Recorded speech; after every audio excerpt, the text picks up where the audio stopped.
Assalamualaikum warahmatullahi wabarakatuh.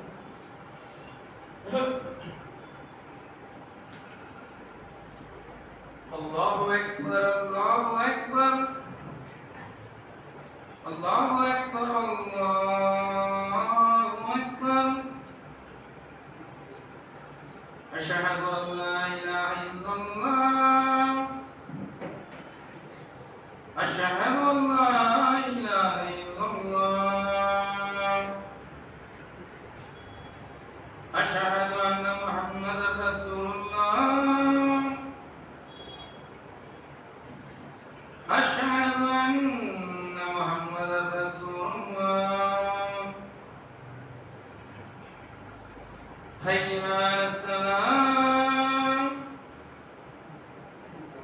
Hayya 'alas salam. Hayya 'alal falah. Hayya 'alal falah. Allahu Akbar, Allahu Akbar. La ilaha illallah.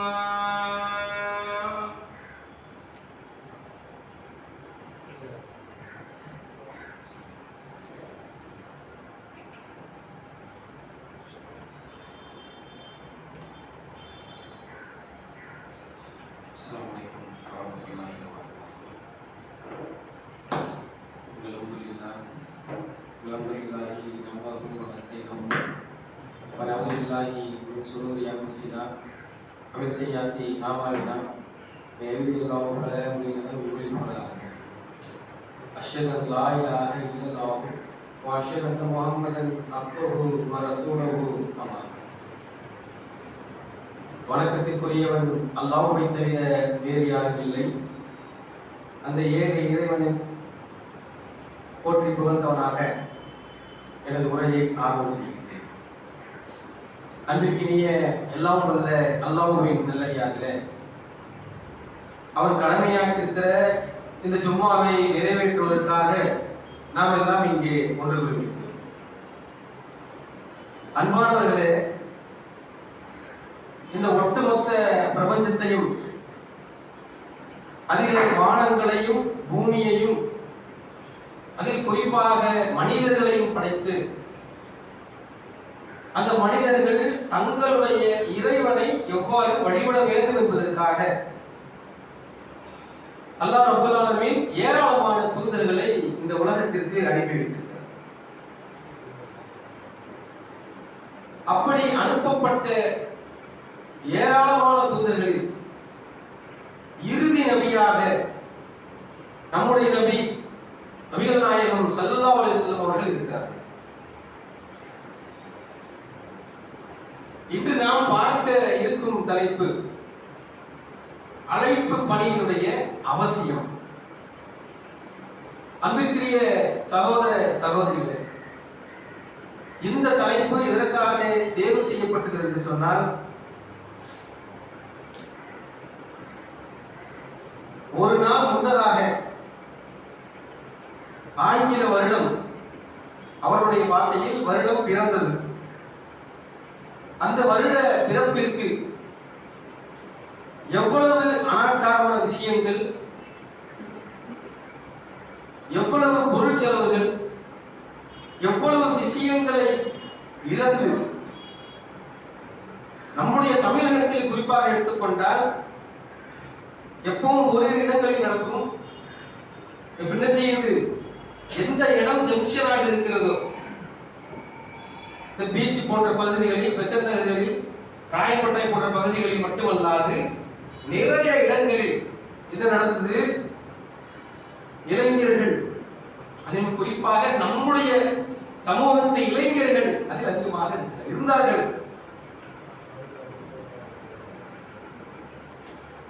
அந்த அளவிற்கு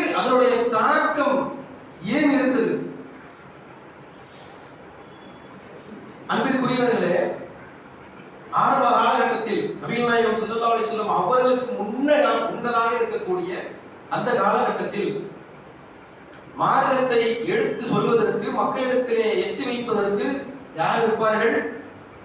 நபிகள் இருப்பார்கள், ரசூல்மார்கள் இருப்பார்கள். அந்தந்த பகுதிகளுக்கு இருக்கக்கூடிய ரசூல்மார்கள் தான் எடுத்து சொல்வார்கள். அந்த ரசூல் மறைந்து விட்டால், அவர் இறந்து விட்டால், அதற்கு பிறகு என்ன நடக்கும்? அடுத்து இன்னொரு ரசூல்மார் வருவார். அப்படித்தானே? தொடர்ச்சியாக ஒவ்வொரு ரசூல்மார் நபிமார்களும் ஒன்றன் பின் ஒருவராக அவர்கள் வந்து இந்த மார்க்கத்தை எத்தி வைத்தார்கள். அந்த காலகட்டத்தில் அந்த சமுதாய மக்களுக்கு அதை எத்தி வைக்க வேண்டிய அவசியம் தேவையில்லாமல் இருந்தது. தேவையில்லை, அவங்க சொல்ல வேண்டிய அவசியம் அந்த காலகட்டத்தில் இல்லை. ஏன்னு சொன்னா, அங்க இருக்கக்கூடிய அந்த நபி, அங்க இருக்கக்கூடிய ரசூல் என்ன செய்வாரு? மார்க்கத்தை எடுத்து மக்களுக்கு சொல்லிக் கொண்டே இருப்பார்கள். அப்படியே காலம் மாறுகிறது. நபிகள் நாயகம் ஸல்லல்லாஹு அலைஹி வஸல்லம் அவர்களை தவிர மற்ற எந்த நபிகள், எந்த ரசூலை நீங்கள் எடுத்துக்கொண்டாலும் அந்தந்த பகுதிகளுக்கு அனுப்பப்பட்டார்கள்.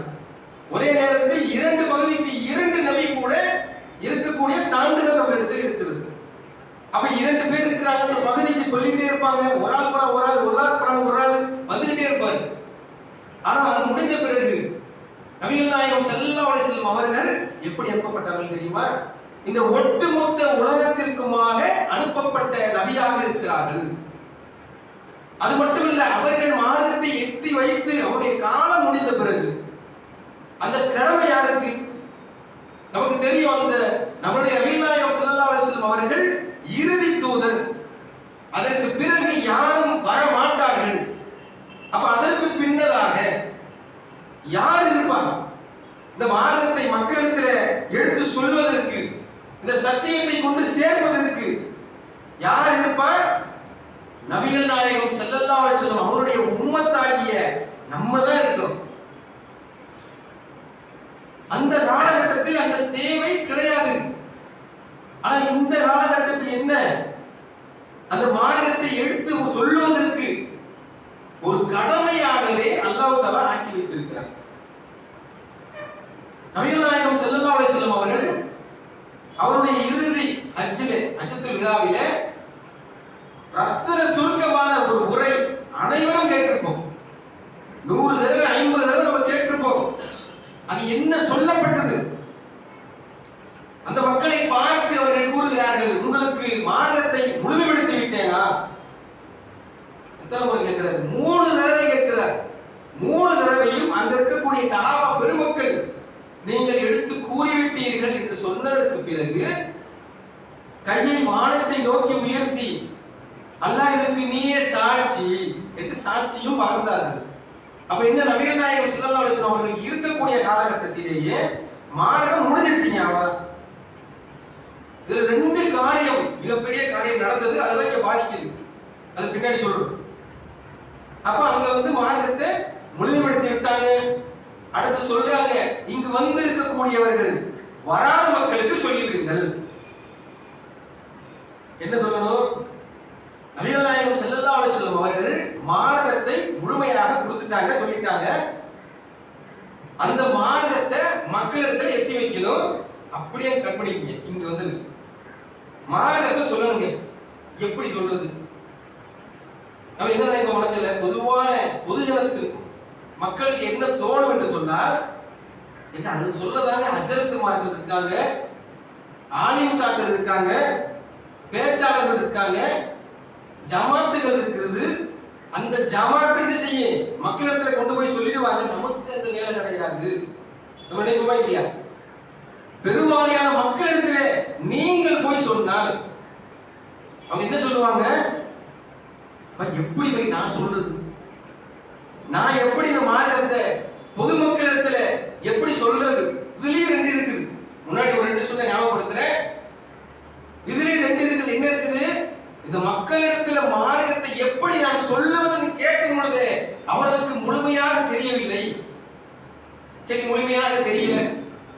நபிகள் நாயகம் ஸல்லல்லாஹு அலைஹி வஸல்லம் என்ன சொன்னார்கள்? அதற்கு பிறகு என்னிடமிருந்து ஒரே ஒரு செய்தி உங்களிடத்தில் வந்தாலும் நீங்கள் அதை மக்களிடத்துல பிறரிடத்துல எடுத்து சொல்லுங்க. சொன்னதா இல்லையா? ஒரு செய்தி, ஒரு ஆயத்து தெரியாது நமக்கு. ஒரே ஒரு ஆயத்து மக்களிடத்தில் கொண்டு போய் சொல்ல முடியவில்லை என்று சொன்னால் இப்படிதான் அடுத்த வருஷம் நியூ இயர்ல வந்து நம்ம நிறைய மக்களை நம்ம பார்க்க முடியும். அது ஒரே ஒரு வசனம், பொய் சொல்வது தவறு தெரியாது நமக்கு. திருடக்கூடாது, பிறரை பற்றி புறம் பேசக்கூடாது, தொழுகையை இப்படித்தான் தொழ வேண்டும், இப்படித்தான் நோன்பு நோக்க வேண்டும், இப்படித்தான் நியத் செய்ய வேண்டும், இதையெல்லாம் எடுத்து சொல்லுவார்கள் என்று பார்த்தால் அதற்கு நேர் எதிராக என்ன கலிமா நம்ம சொல்லி வந்திருக்கிறோம்? லா இலாஹ இல்லல்லாஹ் முஹம்மது ரசூலுல்லாஹ். அந்த கலிமாவை முன்மொழிந்தவர்கள் நமக்கு முன்னாடி இருக்கக்கூடிய கூட்டம், நம்முடைய இஸ்லாமிய கூட்டம் ஒரு 400 500 700 வருடத்துக்கு முன்னாடி போயிருங்க. அப்ப இந்த கலிமாவை சொல்லி தான் உள்ள வந்திருப்பாங்க. ஆரம்ப காலகட்டத்தில் யாரு? நம்முடைய நபிகளாரும் அந்த சஹாபாக்கள் மட்டும்தான் முஸ்லிம்கள். அப்ப அதற்கு பிறகு அவங்களை பின்தொடர்ந்து வந்தவர்கள் மார்க்கத்தை சொல்லி இருந்தா நேரம் வந்திருப்பாங்க. எத்தனை தர்காக்கள் இருக்கிறது உலகத்தில் நீ யோசிச்சு பாருங்க அன்பிற்குரியவர்களே, எப்படி அந்த தர்காக்கள் இங்கே வந்தது? அந்த ரெண்டு சொன்ன இல்லையா, அந்த மார்க்கத்தை எடுத்து சொல்லவில்லை என்று சொன்னால் அவனுக்கு என்ன புரியாமல் செஞ்சுட்டு போயிடுவான். கலிமாவுல என்ன இருக்குது? லா இலாஹ இல்லல்லாஹ் அல்லாஹ் ஒருவனை தவிர வேறு எவருமே கிடையாது அப்படின்னு இருக்குதா இல்லையா? அப்படின்னு இருக்கக்கூடிய அந்த நேரத்துல அப்படி அவங்க பெரும்பாவங்கள் 10 பெரும்பாவங்கள்ல முதலாவதாக இருக்கக்கூடியது என்னது? அல்லாஹ்விற்கு இணை கற்பிப்பது. இணைன்னா என்னப்பா தெரியும், நம்ம நிறைய பேருக்கு தெரியும், நிறைய பேர் பேசியிருப்போம். அல்லாஹ்வை அந்த இடத்தில் வேற யாரையோ பொருளையோ கயிறையோ எதை வைத்தாலும் அது அல்லாஹ்விற்கு இணை வைக்கக்கூடியதாக வந்துவிடும். என்னுடைய சகோதரர்கள், சுன்னத் ஜமாத் சகோதரர்கள் வந்து என்ன செய்வாங்க எப்படின்னா, உடம்பு சரியில்லை, டாக்டர்கிட்ட ஏன் போறீங்க, அல்லாஹ்விட்டே கேளுங்க, எப்படி இந்த ஒரு நகைச்சுவையான நையாண்டியான வார்த்தைகளை போட்டு நம்முடைய சகோதரர்களை நக்கல் செய்யக்கூடிய விஷயம் நிறைய பேர் கேள்விப்பட்டிருப்பீங்க. என்ன ஒரு பாரதூரமான விஷயம். அப்ப இந்த விஷயத்தை மக்களிடத்திலே எடுத்து சொல்லாமல் அந்த கேப் எப்படி விழுந்தது? அப்ப அன்பிற்குரியவர்களே, இதில் 2 விஷயத்தில் ஒன்றை சொல்லியாச்சு. இன்னொன்று என்னன்னு சொன்னா, நம்ம எல்லாருக்கும் தெரியும், அதிகமான ஹதீஸ்கள் அறிவித்ததுல அந்த ஆயிஷா ரலியல்லாஹு அன்ஹா அவர்களும் அபூ ஹுரைரா ரலியல்லாஹு அவர்களும் அது நிறைய பேர் இருக்காங்க. இரண்டாவதாக அவர்தான் அதிகமான ஹதீஸ் கொடுத்தாரு. ஏன் கொடுத்தாரு? அன்னை ஆயிஷா ரலியல்லாஹு அவர்கள் வந்து நபிகளுடைய மனைவியாக இருந்தவர்கள். அவர்கள் சொல்லிக் கொண்டே இருக்கலாம். அபூ ஹுரைரா ரலியல்லாஹு அன்ஹு ஏன் சொல்லணும்?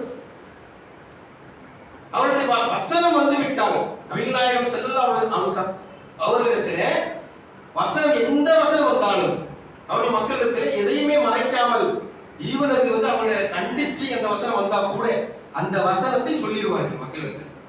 அப்ப அந்த வசனத்தை கூட அபூ ஹுரைரா ரலியல்லாஹு அன்ஹு அவர்கள் நிறைய ஹதீஸ்களில் அறிவிக்கிறார்கள். ஏன்? இந்த காரணம் ஏன் தெரியுமா? அவர் சொல்றாரு, இந்த குர்ஆனினுடைய இந்த விஷயங்களை தெரிந்த ஒருவன் மற்ற மக்களுக்கு எடுத்து சொல்லன்னு சொன்னா அவனிடத்துல அல்லாஹ்வுடைய சாபம் ஏற்படும். அது மட்டுமில்ல, சபிக்க உரிமை பெற்றவர்கள் மலக்குகளுடைய சாபமும் எங்க ஏற்படும்? நமக்கு தெரியும், நல்ல தொழுவ தெரியும், நல்ல நோன்பு வைக்க தெரியும், நல்ல ஜக்காத் கொடுக்க தெரியும். நான் மட்டும் தனியா எடுத்துக்கிறேன், நான் யார் இடத்துலையும் சொல்ல மாட்டேன். நான் ஒரு பெரிய ஒரு செல்வந்த அந்த கேட்டகரியில் இருக்கிறேன், நான் ஒரு வேலையில் இருக்கிறேன், நான் ஒரு ஆட்டோ ஓட்டிக்கிட்டு இருக்கேன், நான் ஒரு கூலி தொழிலாளியா இருக்கேன், நான் வந்து என்னால மக்களிடத்தில் இது சொல்ல முடியாதுங்கிற நிலையில ஒருவர் இருக்கிறாரு, சரியா மார்க்கத்தை பின்பற்றிட்டு இருக்காரு. அப்படி இருந்தாலும் கூட அவருக்கு என்ன நடக்கும்? அல்லாஹ்வுடைய சாபமும் சபிப்பதற்கு உரிமையற்ற மலக்குமாருடைய சாபமும் அங்கே ஏற்படுமா இல்லையா? அந்த வசனத்தை கேட்ட பிறகு எந்த ஒரு வசனத்தையும் இவர்களால் சொல்லாமல் இருக்க முடியவில்லை. யாரு? அபூ ஹுரைரா ரலியல்லாஹு அன்ஹு அவர்களால சொல்லாமல் இருக்கவே முடியல. அடுத்த ஆட்சி காலகட்டம் வருது, உமர் அவருடைய ஆட்சி வருது, அவர் ரொம்ப கோபக்கெல்லாம் சொல்லாத குழப்பமா இருக்குது, அந்த ஒரு நிறைய நடக்குது, பெரிய அதிகாரம் வருவது. அப்படி சொல்லும் பொழுது கூட இந்த வசனத்தை இந்த வாக்கியத்தை சொல்லிவிட்டு அவர்கள் சொல்வதை நிறுத்தவில்லை. அப்ப அன்பிற்குரியவர்களே, ஒரு வசனம் உங்களுக்கு தெரிந்தாலும் கூட நீ என்ன செய்யணும்?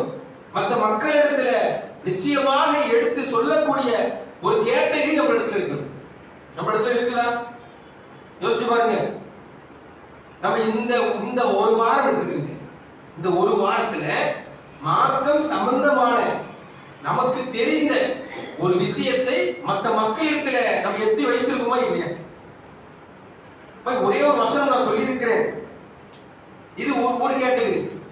இரண்டாவது கேட்டகரி எப்படி பாதிப்பை ஏற்படுத்தும் என்று சொன்னால், நமக்கு தெரியும், ஃபாலோ பண்ணிட்டு போயிடலாம். அல்லாஹ்வுடைய சாபமும் மலக்குடைய சாபமும் அங்க ஏற்படும். அதே மாதிரி என்ன நடக்கும்? இந்த மாதிரி நம்ம சொல்லாம இருந்தோம்னா இன்னும் புதிதாக தர்கான வச்சிருக்காங்க இல்லையா, அதே மாதிரி இன்னும் புதிதாக ஏற்படுவதற்கு நாமளே காரணமா போயிடும். அதுல இன்னும் ஒரு சுயநலம் கூட இருக்குது. சுயநல நன்மை இருக்கிறது.